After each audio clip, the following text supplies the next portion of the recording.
Mas nauna akong nakasuhan kay Imboy. Kung naalala nyo, dalawang case yung isinampa sa akin ng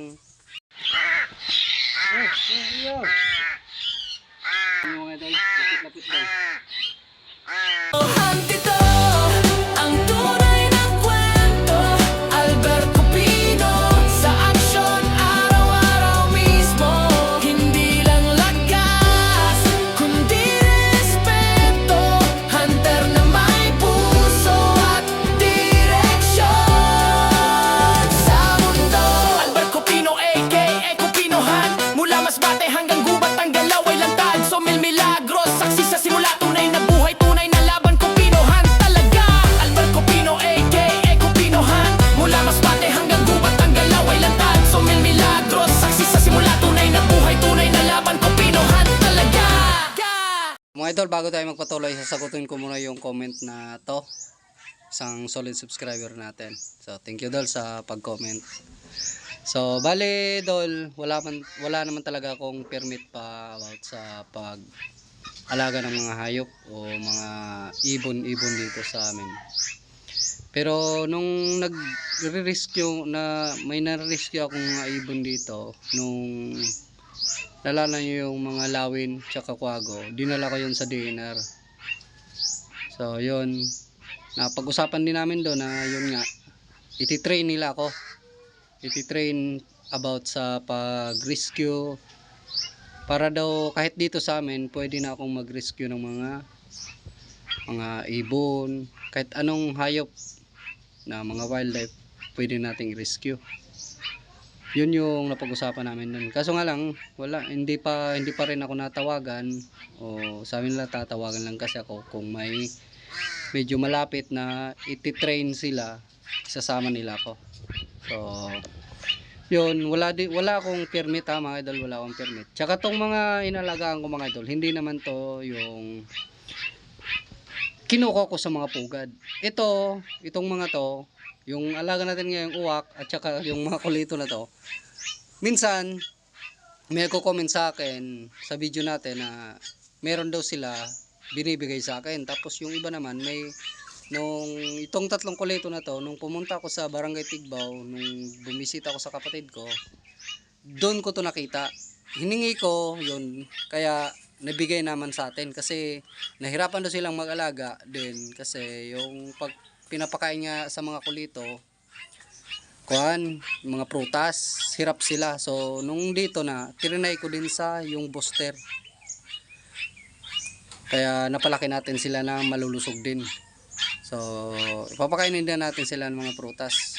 So yun nga mga idol, wala akong permit, pero hindi naman ako yung dating Kupino hunt na naghahunt talaga ng mga ibon, naghahunt ng mga pugad, kung kinukuha yung mga itlog, kinukuha yung mga inakay. Tsaka Dol, kung hindi mo pa napanood, mas nauna akong nakasuhan kay Imboy, di ba? Mas nauna akong nakasuhan kay Imboy. Kung naalala nyo, dalawang case yung isinampa sa akin ng national na. Kasi yung hindi naman taga city, yung Masbate City yung nagkuhan sa akin. Balik tumawag lang sila, yung DNR Masbate, na meron daw akong dalawang case na dumating about sa hunting content. So mas nauna pa ako kay Imboy mga idol. Yung kuhan ko kasi nun, viral talaga ako nun. Grabe yung views ko nun, yung mga hunting content ko. Tapos yung mga trap tutorial, yun yung click sa akin. Yan talaga yung content ko dati eh. Yan yung click sa akin. Wala pa, si Imboy kuhan pa lang yan. Napakaliit pa ng subscriber niyan. Siguro si Imboy nasa wala pang 10,000. Wala pang 10,000 followers. Ako nasa 25 plus 25,000 plus followers na ako. Si Imboy maliit pa lang yan. Mas nauna ako kay Imboy sumikat. kaysa mas nauna kay Imboy mga idol, mas nauna. Pero ngayon medyo na mas nakilala si Imboy sa akin. Mas mataas na siya ng followers sa akin. Kasi ako halos napabayaan ko yung YouTube channel ko nung kinasuhan nga lang DNR mga idol. Pero na-arreglo naman natin yun. Pinunta natin sa DNR tsaka nag-public apology tayo sa gumawa ko ng letter papunta dun sa region tsaka parang region, di ko alam, national o region. Basta, di ko lang alam. Basta gumawa ko ng letter at gumawa rin ako ng public apology sa video ko na to. So, yun. Yung mga rescue natin mga idol, kung naalala nyo, yung intro natin na yan. Yung intro natin, yan yung isa sa mga inalagaan ko na mula itlog, nahihingi ko sa mga bata, mula itlog hanggang sa lumaki, hanggang sa lumipad, na hindi ko naman siya kinikulong dito lang sa paligid namin, hanggang sa umalis na lang siya talaga. So yan yung parang proud na proud ako sa sarili ko na nagawa ko siyang palakihin at naibalik sa wild nang hindi ko kinulong. Grabe talaga yung ko ng mga idol, grabe yung pag-viral ko nun, lalo na yung mga tutorial ko dati. Kaso nga lang mga idol, sa totoo lang, medyo humina talaga yung channel ko kasi dinilit ko talaga yon. Dinilit ko lahat ng mga hunting content, trap tutorial. Yun yung click. May mga million views yun mga idol, million views, 500,000 views, 100,000 views. Dinilit ko yun, nasa 80 plus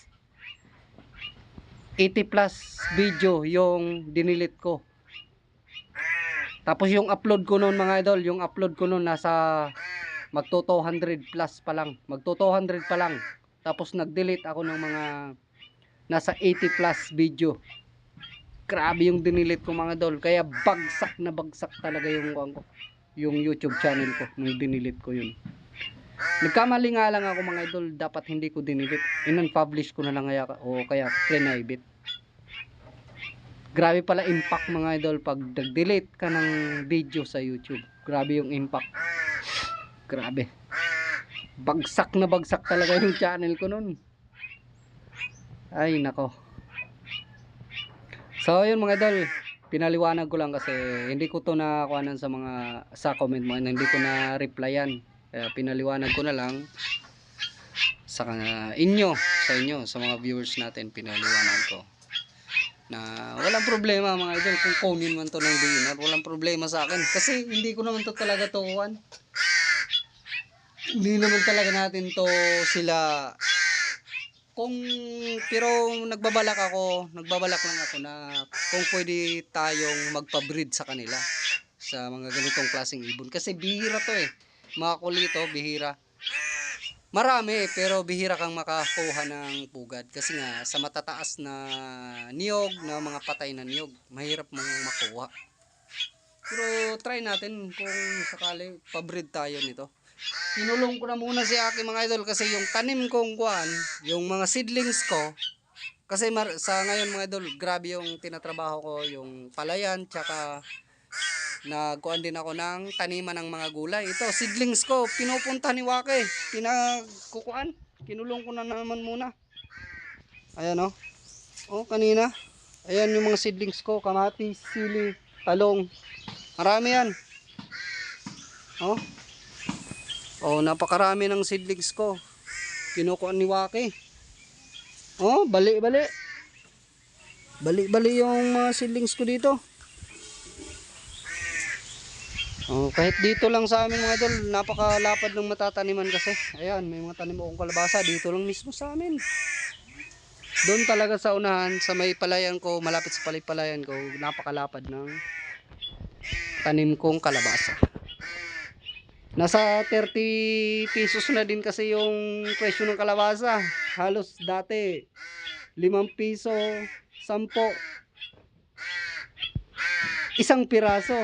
Ngayon nasa kinilo na mga idol, kaya napakaganda din magulayan na din dito sa amin.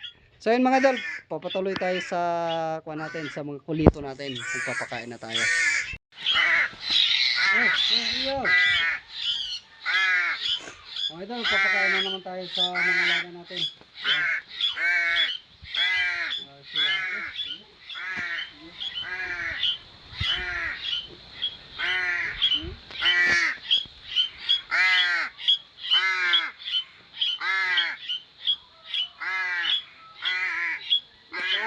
Ayan.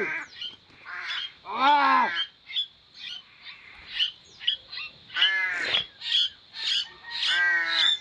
Yun na ito, puri na ito.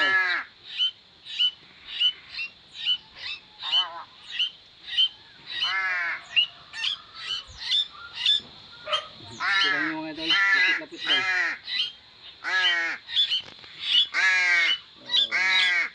Ganyan sila mga idol pakainin, madali lang pakainin. Pag yung syringe kasi na ginagamit natin, kinukan ko pa, dinudurog ko pa kasi sumasabit, bumabara sa kon.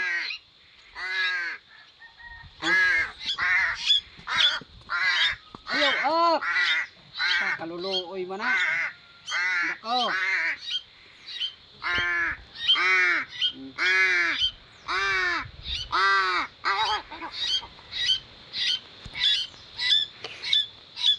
Okay, dahil. Pero okay naman, magkakaibigan naman sila mga idol.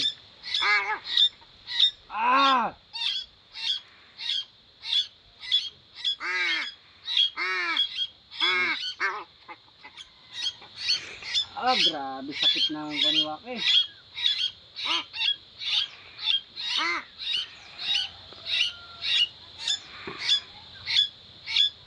Shirt nga pala kay Randy Santos. Yung binigay mo pala doon na ginagamit ko dati kay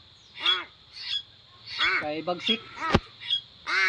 So, andyan pala, pero parang hindi ako komportable gamitin kasi. Nasanay ko na ganito lang.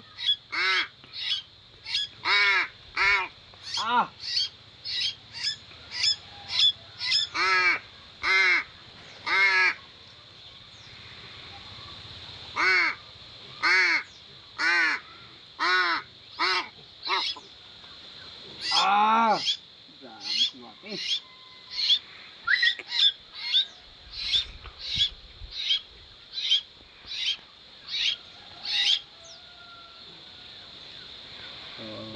Idol, ganyan lang sila pakainin mga idol.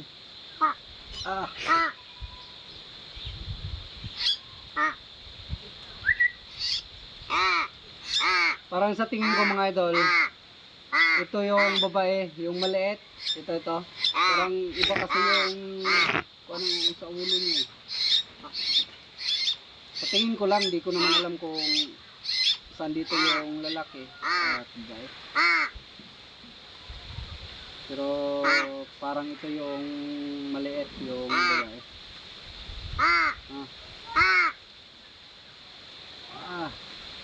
Ang sakit.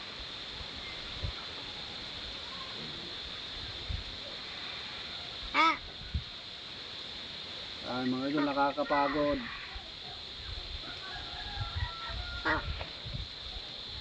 Paro nga. So, dito na si ate mo noon. Oh, baby bird natin, oh. No? Love niyo mang baby bird? Ha? Ang baby bird. Love-labin na naman mo ng baby bird. Oh. Busog na mga idol. Busog na. Gusto na pumasok sa...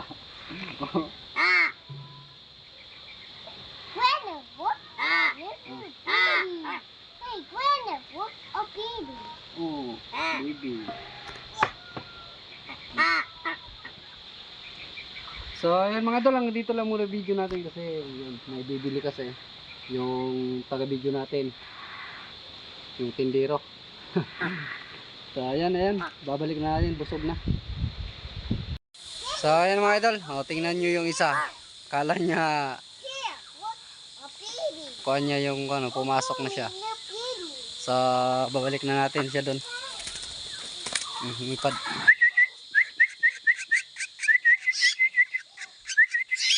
Naiwan yung isa.